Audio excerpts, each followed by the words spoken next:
Sí, un poquito como que, no sé a cuántos se les hace así como que raro el día, ¿verdad? Raro porque a lo mejor pocas veces hemos llegado en domingo y está lluvioso, ¿no? ¿Verdad? Es un poquito tal vez raro en ese aspecto, ¿no?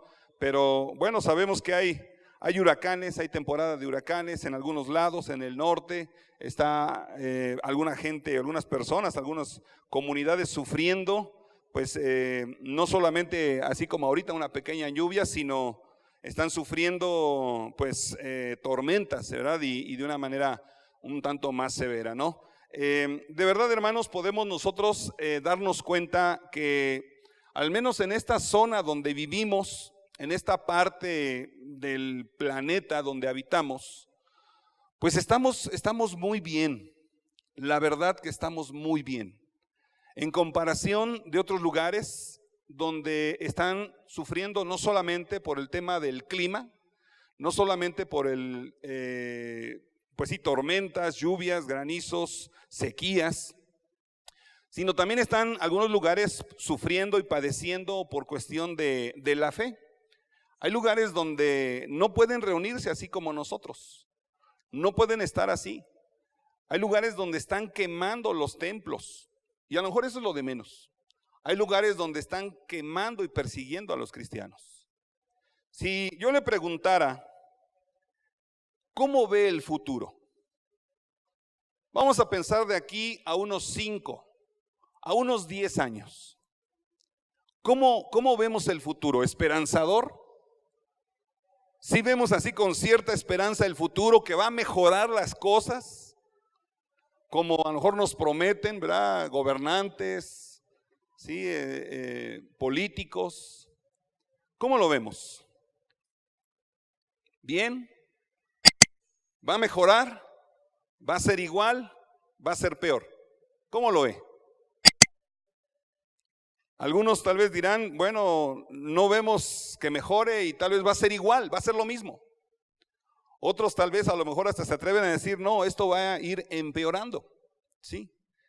Y en medio de esto, bueno, el tema que estamos enfatizando durante este mes es sobre la esperanza. La esperanza, hemos escuchado ya varias ocasiones, es aquello que se espera con seguridad. Aquello que se espera con seguridad, aunque todavía no lo tenemos. ¿Sí? Eso es esperanza, ¿sí? Así es que en Cristo nosotros tenemos una esperanza. Y hay una esperanza en el futuro. Podríamos llamarle entonces esperanza futura. Las esperanzas más elevadas, jamás imaginadas, se encuentran todas superadas en Cristo. Déjeme decirle que no hay mejor final sin Cristo. Solo en Cristo podemos tener un buen final. Sí, tal vez algunas personas están padeciendo, no sé, por dificultades, ya sea económicos o problemas económicos, necesidades materiales, problemas sociales, problemas morales, problemas de salud. Y tal vez eso nos hace así como que ver un tanto con cierta desesperanza el futuro. ¿Sí? Pero vuelvo a preguntar, ¿qué expectativa tiene del día de mañana? Del futuro. ¿Vivimos con confianza? ¿Estamos viviendo con confianza, con seguridad? Si yo le preguntara, ¿en qué libro piensa? ¿O en qué libro de la Biblia podría pensar al hablar de esperanza? ¿Cuál libro viene a su mente? Si yo le dijera, ¿en qué libro podría pensar o podríamos pensar, en qué libro de la Biblia podríamos pensar para pensar en la esperanza? ¿En qué libro pensaría? ¿En cuál? Apocalipsis, ok, muy bien. ¿Sí? ¿Algún otro libro? Efesios, Hebreos, Romanos, Filipenses, bueno, ya varias cartas, varios libros ahí en la Biblia, ¿verdad? Ok, bueno, más adelante voy a enfatizar un poco, o voy a hablar nada más un poco, en relación ahí de un panorama en cuestión del libro de Apocalipsis. Y bueno, ya el hermano está también ahí en los cursos y todo, gracias a Dios ahí también se ha ido capacitando. El libro de Apocalipsis sería el libro más adecuado para pensar en la esperanza. Ahorita les voy a decir por qué. Miren, algunas noticias que actualmente están circulando ahí en la red, en internet. No sé si han escuchado de este hombre, Jared Kushner. Es el encargado de tratar ahí en Medio Oriente, ¿sí?, acuerdos de paz. El eslogan que surgió el 5 de junio de este año, este eslogan de Peace and Security in the Middle East, o sea, paz y seguridad en el Medio Oriente. Esto tal vez para algunos no es nuevo. Ha habido muchos intentos de lograr acuerdos de paz en Medio Oriente entre palestinos y judíos. Ahí ha habido guerra desde despuesito de Abraham. Ha sido un territorio de guerra, de pleito ahí, ¿no? En esta cumbre también estuvo ahí Benjamín Netanyahu, que es el primer ministro de Israel, junto con también el primer ministro de Palestina. Y ahí este hombre, Jared Kushner, buscando nuevamente acuerdos de paz. Vean lo que dice 1 Tesalonicenses 5:3. Primera carta a los Tesalonicenses, capítulo 5, versículo 3. Dice ahí que cuando digan paz y seguridad, entonces vendrá sobre ellos destrucción repentina, como los dolores a la mujer encinta, y no escaparán. ¿Sabe usted cuándo escribió esto el apóstol Pablo? Él fue el que escribe esta carta a los tesalonicenses y le escribe por ahí del año 55. Ya el apóstol Pablo y algunos otros creyentes estaban pensando en la venida de Cristo. ¿Cuántos años han pasado del 53, del 55 para acá? Bueno, vamos a ponerle ahí ya casi 2000 años, ¿sí? Ya casi 2000 años. Y hoy, después de 2000 años, escuchamos que están ocurriendo estas cosas. Otra vez, no ha sido el único intento. Por años se ha tratado de hacer intentos de paz, pero hoy como que cada vez está más cerca. Ahora, tenemos aquí una pista en la Biblia. Cuando digan paz y seguridad, entonces vendrá sobre ellos destrucción repentina. ¿Qué es lo que están ofreciendo los gobiernos? Seguridad, paz. ¿Por qué? Porque por aumentar la maldad, ¿sí?, cada vez hay menos seguridad, cada vez hay menos paz. Entonces ahora ha sido como un eslogan para muchos candidatos políticos para poder ganar pues el voto del pueblo. Dice ahí en Daniel 2:20 y 21, y Daniel habló y dijo: sea bendito el nombre de Dios de siglos en siglos, porque suyos son el poder y la sabiduría. Él muda los tiempos y las edades, quita reyes y pone reyes, da la sabiduría a los sabios y la ciencia a los entendidos. Este versículo nos hace ver que Dios tiene control.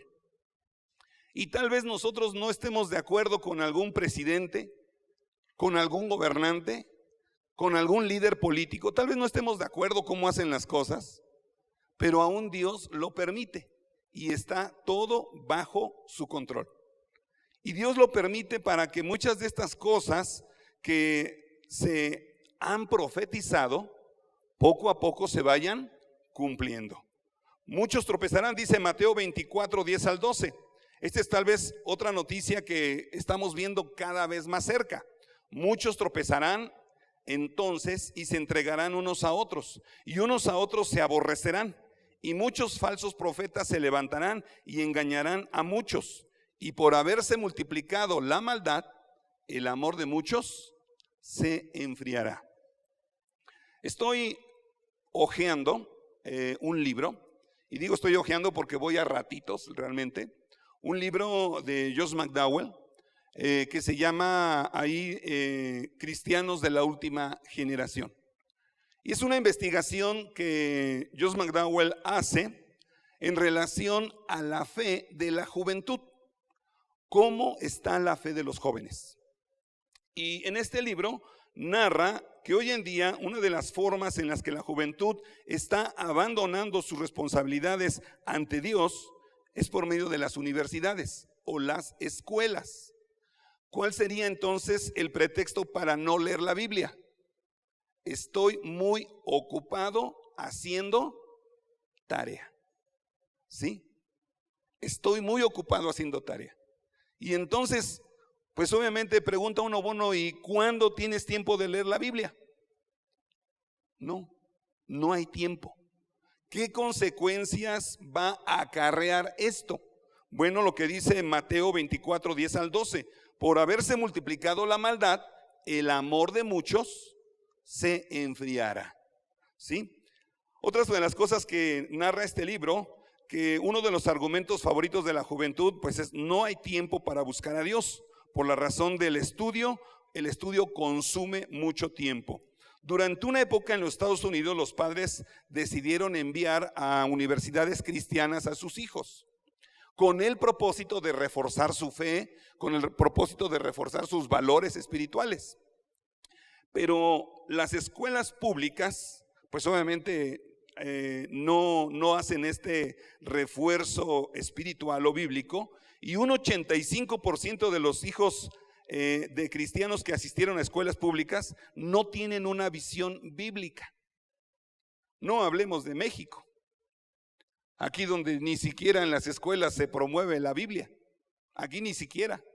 Allá en los Estados Unidos un tiempo se promovió, un tiempo se suspendió. Ahora tal vez a mucha gente no le cae bien Donald Trump, pero ha regresado nuevamente la posibilidad de leer la Biblia en las escuelas, en las universidades. Pero en nuestro país no.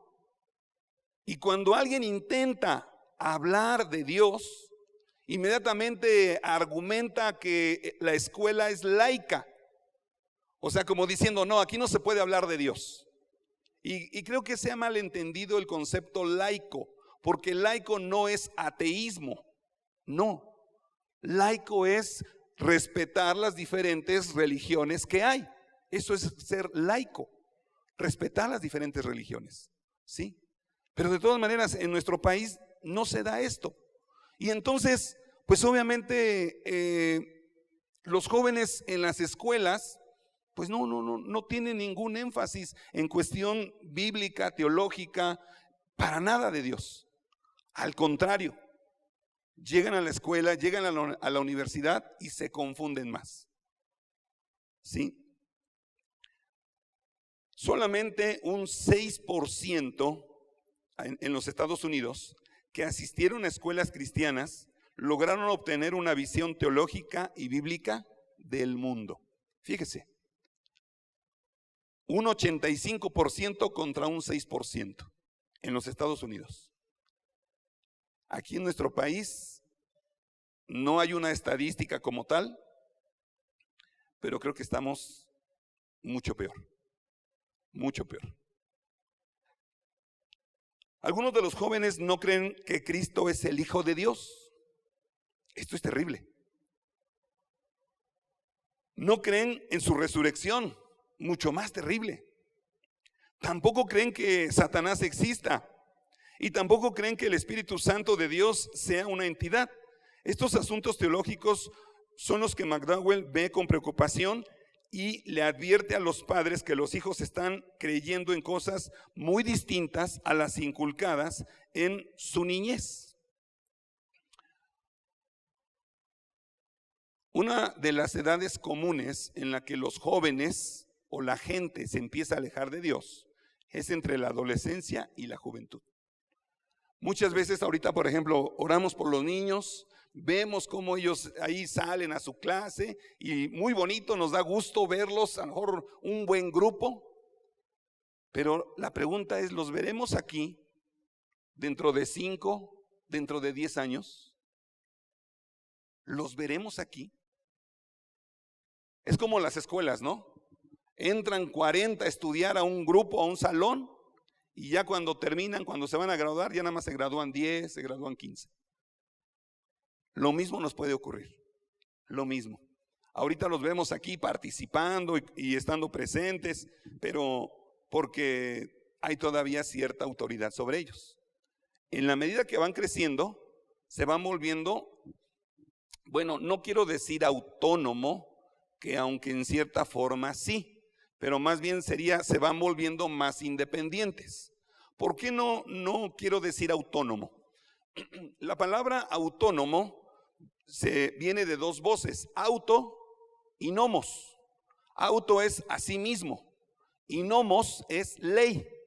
Entonces estaríamos diciendo, cuando una persona dice yo soy autónomo, o sea, está diciendo yo soy ley a mí mismo. ¿Sí? Yo soy ley a mí mismo. Y bueno, en cierta forma sí ocurre esto. Una vez escuché a un niño de 7 años, fíjense, 7 años, decirle a sus maestras de primaria: ustedes no me pueden mandar a mí, ustedes no me pueden decir nada. Bueno, ya después hablé con la mamá, y es que la mamá le había dicho que solamente a ella le hiciera caso. Ya cuando le dije a la mamá, no, dígale que sus maestras también son autoridad para él, y ya cambió un poquito, ¿no? Pero vemos a la gente con esta tendencia de autonomía. Nadie me puede decir nada, nadie me puede mandar a mí, nadie me puede decir lo que tengo que hacer. Y eso sí es autonomía, ley a sí mismo. Y eso es grave. Entonces, están ocurriendo varias cosas. McDowell ve con preocupación esto, advierte a los padres que los hijos están creyendo en cosas muy distintas a las inculcadas en la niñez. Pero parte de este desconocimiento bíblico se debe a las corrientes que se mueven en el mundo y son creencias que no están basadas en la Biblia. Y no solamente a las corrientes, sino más bien, bueno, más adelante en el libro, Josh McDowell dice que una de las soluciones es leer la Biblia en casa. Que nos juntemos en casa como familia a leer la Biblia. Y creo que muchos de nosotros no tenemos este hábito. ¿Sí? Muchos de nosotros no tenemos este hábito. Le dejamos las cosas a los demás. Por ejemplo, ¿a qué mandamos a nuestros hijos a la escuela? A que aprendan, ¿no? ¿Verdad? Pero pensamos que toda la responsabilidad, no solamente de que aprendan, sino de que aprendan valores, aprendan principios, también se lo dejamos a la escuela. ¿De quién es la responsabilidad? De nosotros como padres. ¿Sí? McDowell comenta y dice que una posible solución es el ejemplo como padres. El ejemplo que le podemos dar a nuestros hijos como padres. ¿Por qué? Tenemos una frase muy popular. ¿Qué hace el ejemplo? Arrastra. El ejemplo arrastra. Podemos decirle a nuestros hijos, no hagas esto, no hagas aquello, pero si ellos nos ven haciendo lo contrario a lo que decimos, pues van a hacer lo que hacemos, no lo que decimos. Y esa es también otra de las razones que a futuro, y ya estamos muy cerca de eso, ya lo estamos empezando a ver, mucha gente ya no quiere creer en Cristo. Mucha gente se le hace tedioso hablar de Dios. A mucha gente se le hace algo para viejitos el hablar de Dios. Y tal vez por eso muchas iglesias tratan ahora de presentar cosas muy modernas. Pero eso no es la solución, presentar cosas modernas. La solución es presentar la palabra de Dios, lo que está escrito en su palabra, y no solamente enseñarlo de una manera didáctica, sino de una manera práctica, de una manera que se viva, de una manera que pueda ser una parte ejemplar. Sabemos que nuestro talón de Aquiles es la práctica, para todo mundo. Para todo mundo la parte práctica es difícil.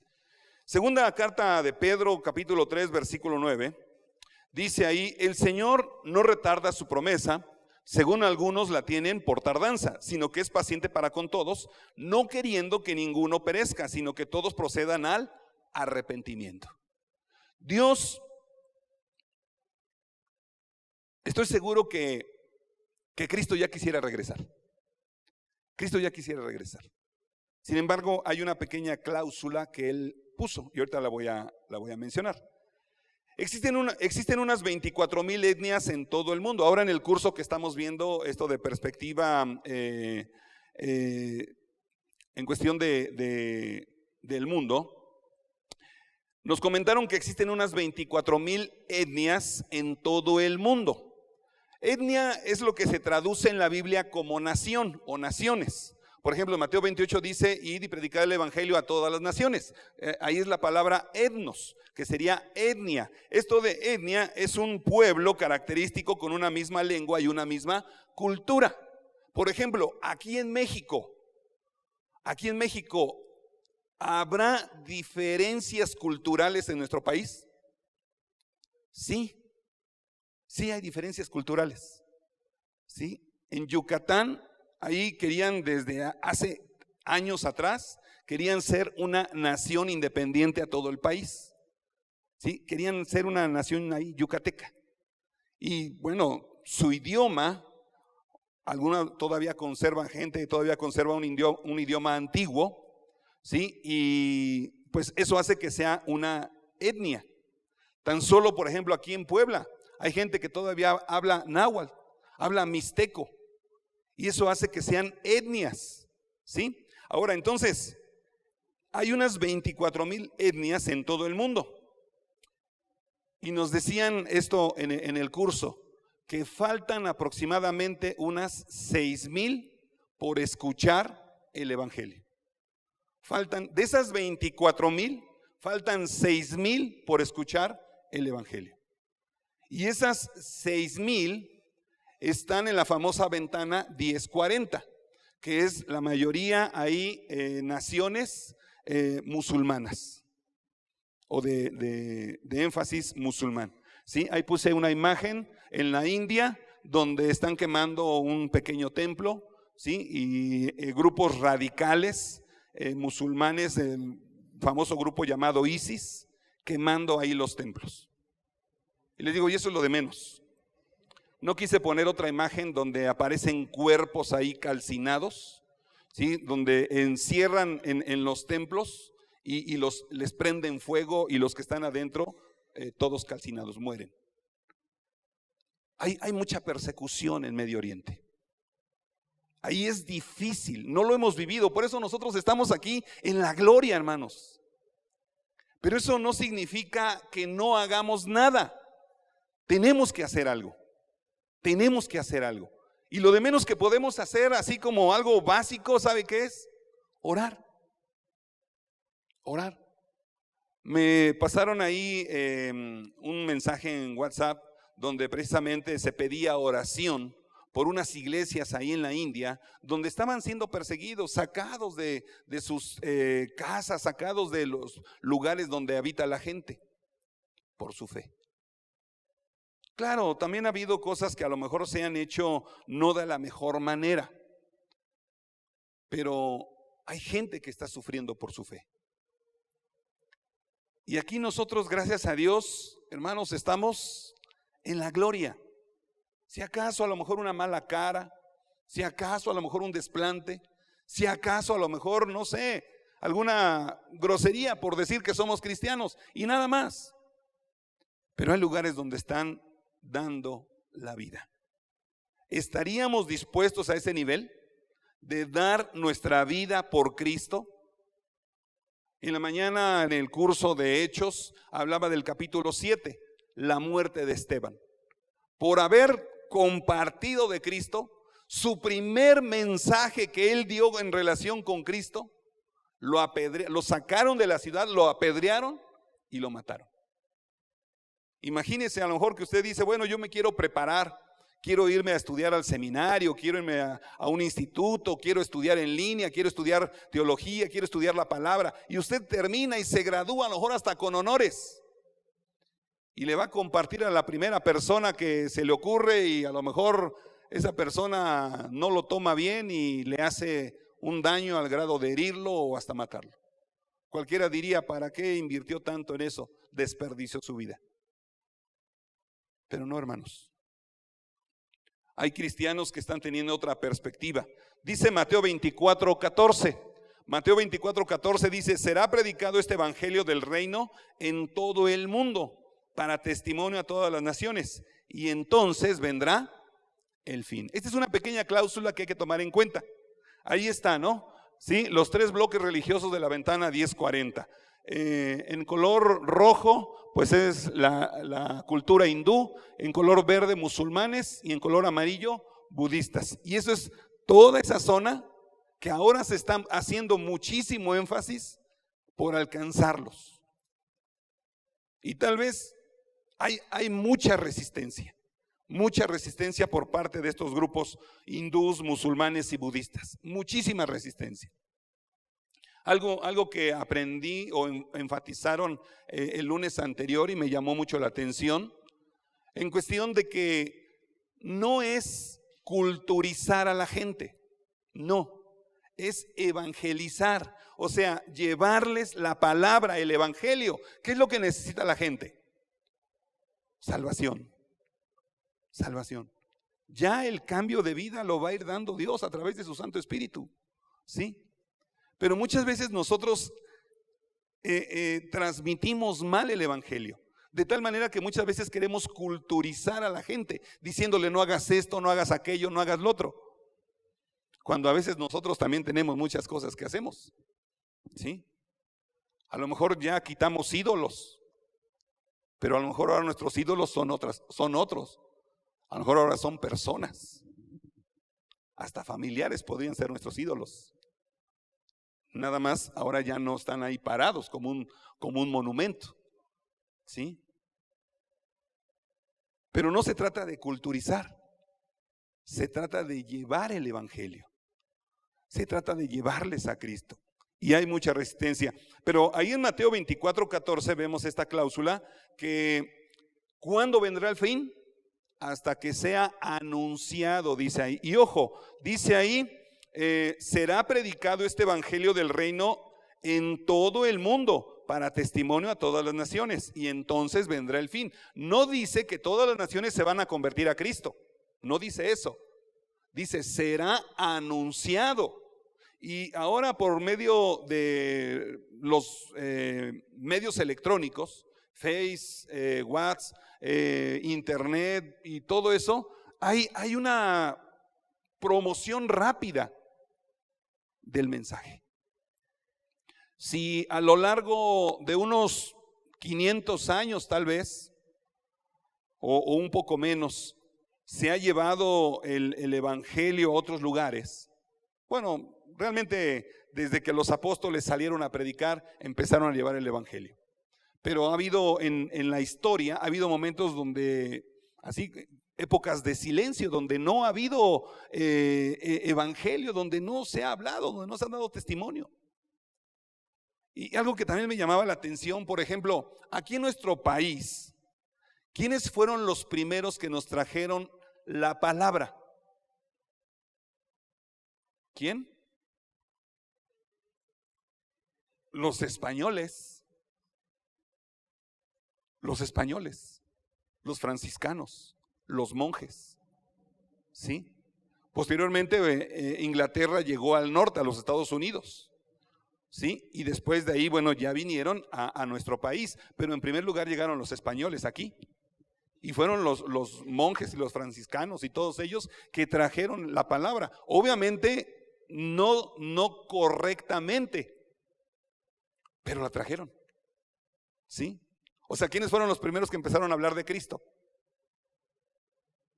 ¿Sí? La Iglesia Católica, ¿sí?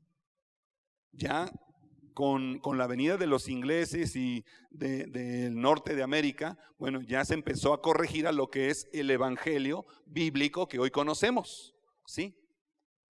Pero el pueblo en la antigüedad, el pueblo mexicano en la antigüedad, no sabía de Dios, solo sabía de Huitzilopochtli, solo sabía ahí de los dioses aztecas, el sol, la luna, ¿sí? Dios ha usado y ha tenido control de todas estas cosas. Y a veces ha usado hasta lo que menos nos imaginamos. ¿No le ha pasado en alguna ocasión que a lo mejor hasta nos frustramos o usted se frustra porque a lo mejor está en una necesidad y usted dice, bueno, ojalá la iglesia me ayude? Y no hay nada. Y mejor otra persona ajena a la iglesia le da una ayuda. O hasta una palabra de ánimo, una palabra de aliento. Y a veces eso como que nos frustra. Pero eso nos enseña, hermanos, que muchas veces la iglesia, hablando históricamente de la iglesia, muchas veces la iglesia ha dormido. Muchas veces la iglesia ha estado pasiva. Y tal vez no vamos muy lejos. No me conteste. Pero si yo le pregunto a cuántas personas hemos compartido a lo largo de este año, les hemos hablado de Cristo. ¿A cuántas personas? Tal vez hemos permanecido pasivos. Tal vez solamente estamos recibiendo. Está bien recibir. Y nos quedamos con la bendición. Pero necesitamos dar. Necesitamos dar. ¿Sí? ¿Cuántos años tenemos como cristianos? Y tal vez no hemos traído una persona a los pies de Cristo. ¿Cuántos años tenemos de cristianos? Imagínense si por cada año trajéramos o hiciéramos el esfuerzo de compartirle a una persona, bueno, a varias personas, hasta que haya una que crea en Cristo, empezar a discipular a esa persona y traerle a los pies de Cristo, y ya una vez que esté encarrilada, pues ir por otra persona. Si eso hiciéramos por año, imagínense, ya esto se hubiera multiplicado. Pero ¿por qué? ¿Por qué no? Porque algo está pasando, algo está ocurriendo. Tal vez hay algo que no estamos comprendiendo. Y entonces, bueno, quisiera yo hablar un poquito nada más ahí de este libro Apocalipsis, o Apocalipsis, del griego Apocalipsis, que significa revelación. Este libro tiene como tema la revelación de Jesucristo. Ahí está, capítulo 1 de Apocalipsis, versículo 19. El propósito del libro de Apocalipsis es revelar a Jesucristo. Dice ahí, escribe las cosas que has visto, las que son y las que han de ser después de estas cosas. Hay tres cosas que enfatiza el libro de Apocalipsis: las que has visto, las que le estaba revelando ahí el Señor al apóstol Juan, las que son y las que han de ser. Las cosas que has visto, bueno, habla ahí de la revelación que estaba teniendo el apóstol Juan en relación a la persona de Jesucristo, cuando le dice ahí: yo soy el alfa y la omega, el principio y el fin. O sea, le estaba confirmando que Jesucristo es Dios, que Él tiene el control de todas las cosas. Posteriormente empieza a darnos una idea de que Jesucristo está entre las iglesias. El libro de Apocalipsis ha sido, sí, un libro difícil en cierta forma de poder leer, de poder estudiar, de poder comprender, por tanto simbolismo que tiene.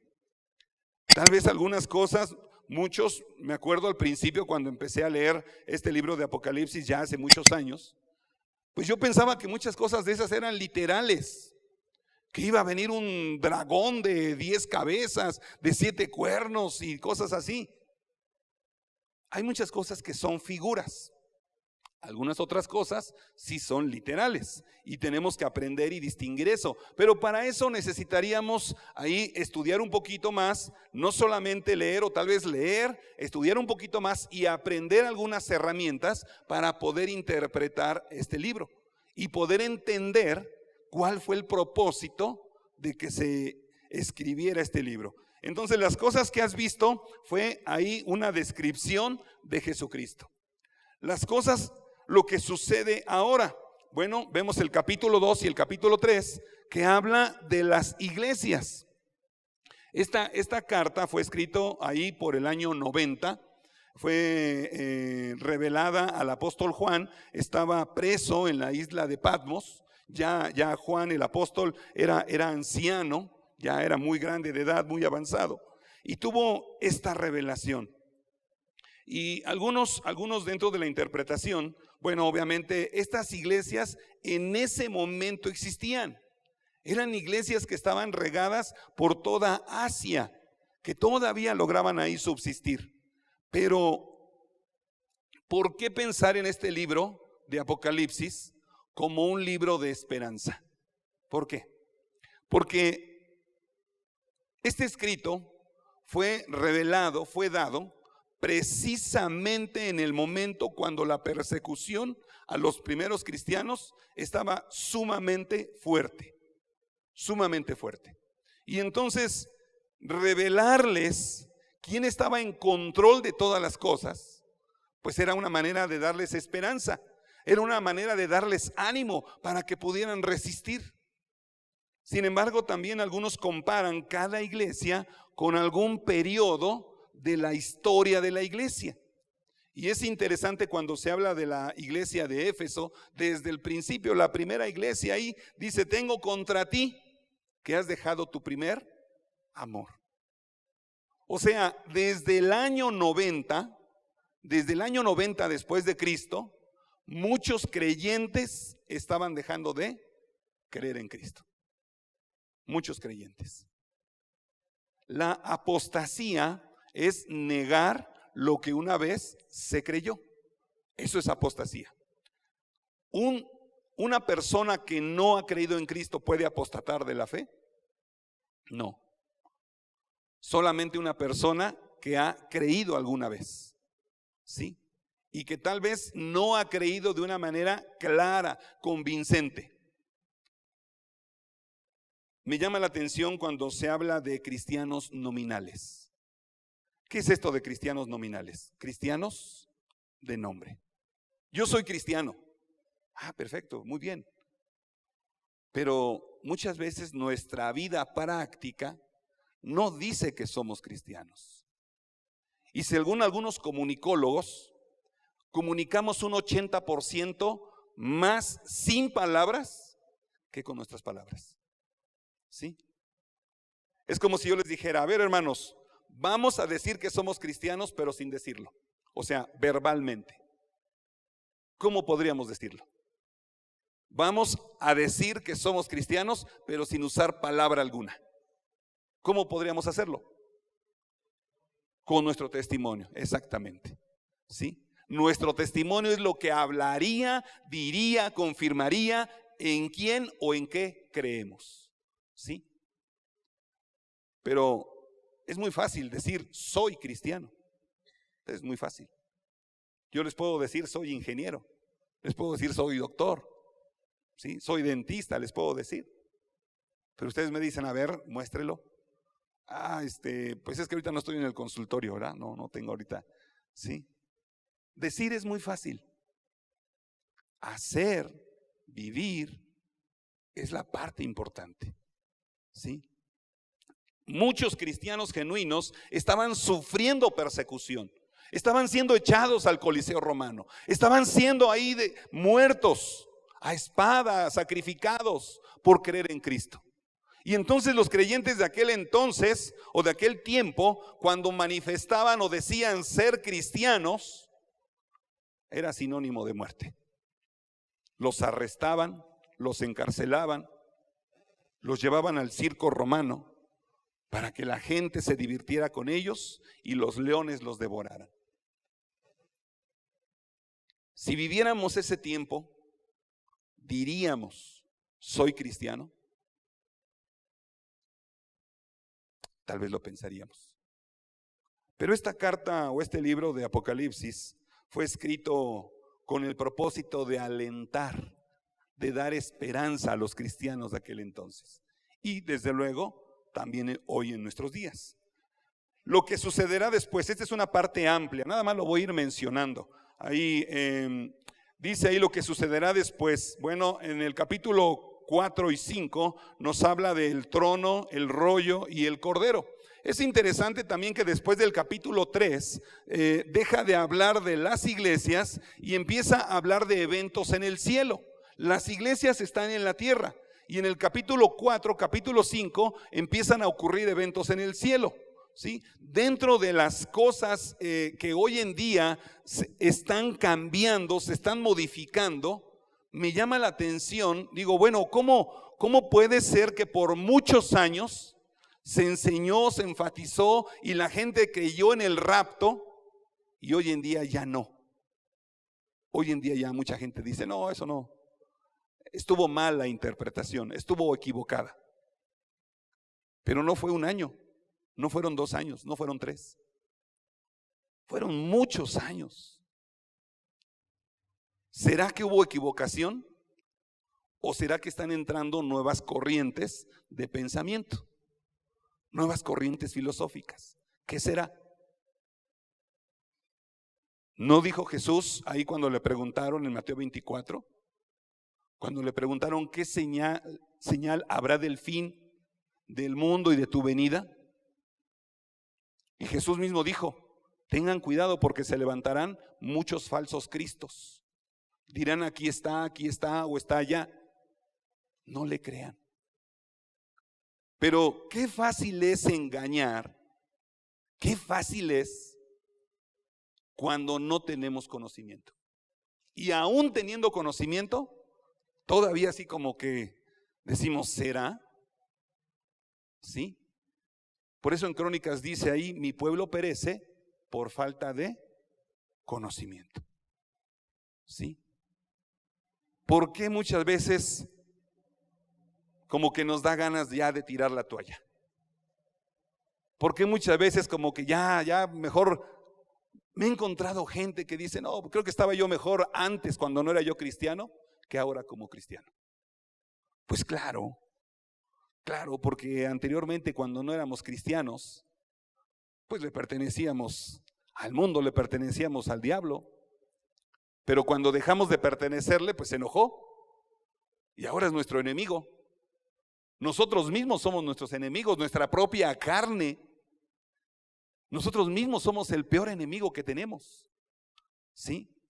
Pero dice ahí entonces también, bueno, en capítulos 6 habla de los 7 sellos. Cada sello al abrirse trae calamidades. Viene posteriormente de eso en el capítulo 8 las 7 trompetas. En el capítulo 12 nos habla de varones, personajes y eventos. En el capítulo 15 nos habla de 7 copas. Los 7 sellos son calamidades que va a ocurrir.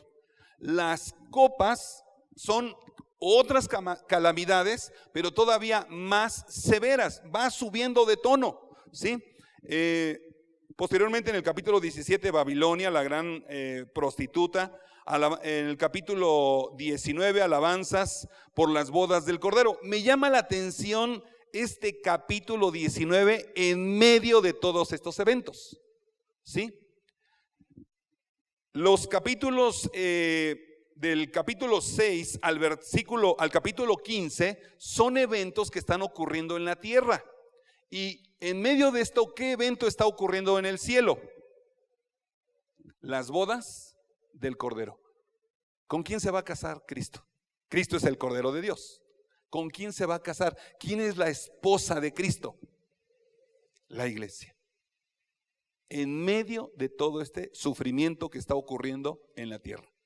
Ojo con eso. ¿Sí? Tal vez es una manera de interpretación cronológica, ¿sí? O lo estoy viendo así. Dice también ahí el capítulo 19, el retorno de Cristo. Y aquí empieza la esperanza que tenemos como cristianos. El retorno, el regreso de Cristo. Para volver a ser crucificado, ya no. Para volver a sufrir, ya no. Para volver a morir en una cruz, ya no. Ahora viene con poder y gran gloria. Viene con juicio para dar a las naciones lo que realmente merecen. Así que estamos en un tiempo de oportunidad mientras Cristo no regresa. Dice ahí, ya leímos en la segunda carta de Pedro, que Él es paciente, está esperando que la iglesia, nosotros nos movamos a compartir el evangelio. ¿De quién depende la venida de Cristo? de nosotros. Este evangelio del reino será anunciado en todas las naciones. ¿Por quién lo va a anunciar? Nosotros. ¿Cuántos queremos que ya venga Cristo? Si queremos que venga, podemos tener dos razones por las que venga. Una equivocada y una correcta. La correcta sería para que ya Él reine, para que ya Él muestre toda su gloria, ¿sí? Para que le rindamos honores y alabanza. O la otra creo que es equivocada, para que dejemos de sufrir. No sé qué pasaría si le cambiamos el nombre ahí a la iglesia. En lugar de que diga Iglesia Bíblica Sinaí, le ponemos ahí, o abajito le ponemos, y pare de sufrir. A lo mejor vendría más gente, ¿verdad? ¿Qué es lo que quiere la gente? Parar de sufrir, ¿sí? Pero eso no es lo que nos enseña la Biblia. No es lo que nos enseña la palabra. No nos dice, o a veces nosotros decimos, cree en Cristo y tus problemas se van a resolver. No es cierto, hermanos. Se resuelve un problema, el problema de condenación. Ese es el problema que se resuelve. Si yo no creo en Cristo y muero sin creer en Él, sin confiar en Cristo, me voy a la condenación. Pero si creo en Cristo, Él me ofrece perdón, salvación, vida eterna. Pero no me ofrece que las cosas van a cambiar. Y si cambian, gracias a Dios, qué bueno, ¿sí? Pero no es lo primero que nos ofrece. No. Y entonces, por eso a veces muchos cristianos queremos huir del sufrimiento. Ahora, tampoco se trata de ser masoquista. Me encanta el sufrimiento, ¿verdad? ¿Cómo sufro? No, tampoco. Pero sí debemos entender qué es lo que vino a hacer Cristo por nosotros. ¿Qué es lo que vino a hacer? Vino a ofrecer perdón y salvación a nuestra alma. ¿Sí? Vino a ofrecer perdón y salvación a nuestra alma. Muchas veces, cuando equivocadamente le decimos a la gente, tus problemas se van a resolver, y la gente está en pleno sufrimiento, y le decimos, ¿quieres recibir a Cristo? Regularmente la gente dice, sí. Porque la gente está entendiendo que recibiendo a Cristo en su corazón, sus problemas se van a resolver. Pero eso no es el evangelio. El evangelio es Cristo te vino a salvar. Nos vino a salvar. ¿Sí?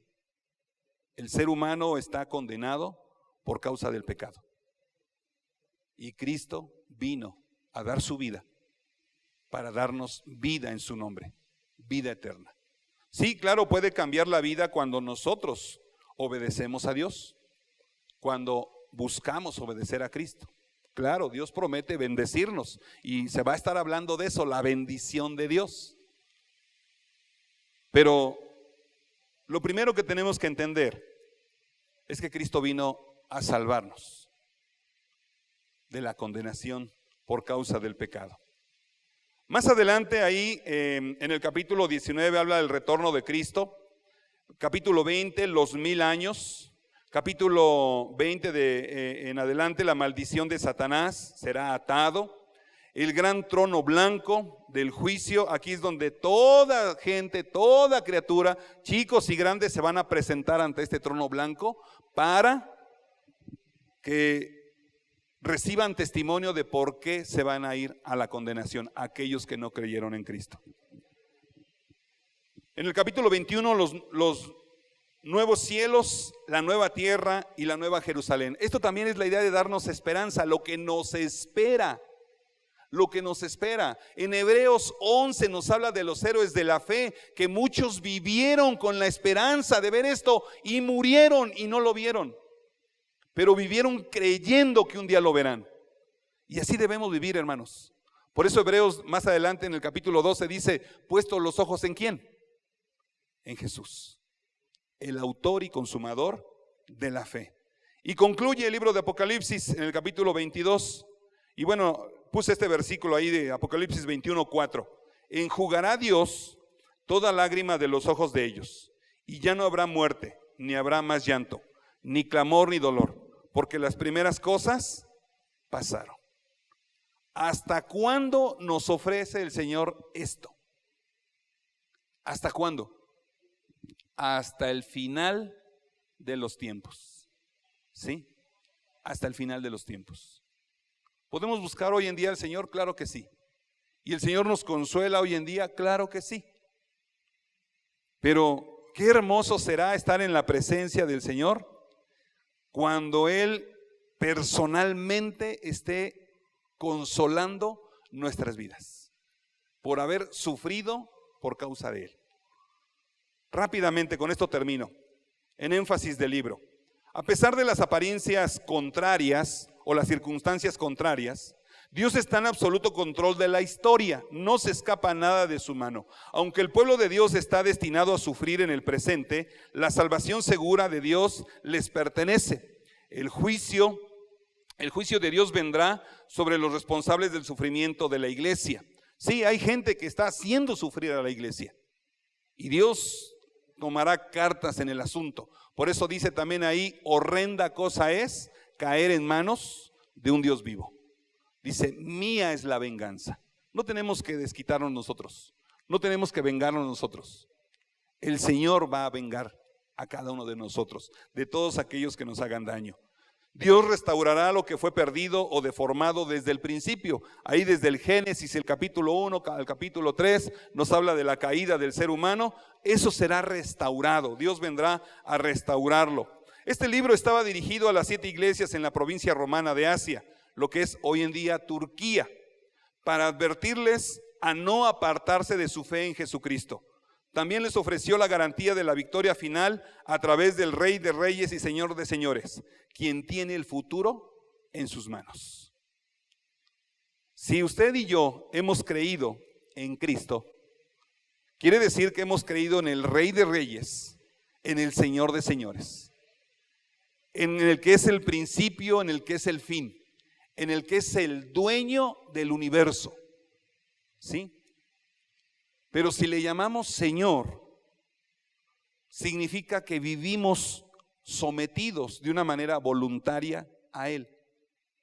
Así es que es algo tal vez tan sencillo lo que tenemos que hacer y que puede ser difícil. Por ahí decían algunas personas que hay una distancia tan corta que se puede recorrer en años, en años. ¿Cuántos años le costaría recorrer 40 centímetros? ¿Cuántos años? Dice 40 centímetros, pues en un paso, ¿no? No, muchas veces lo que tenemos en la mente no corresponde a lo que hay en el corazón.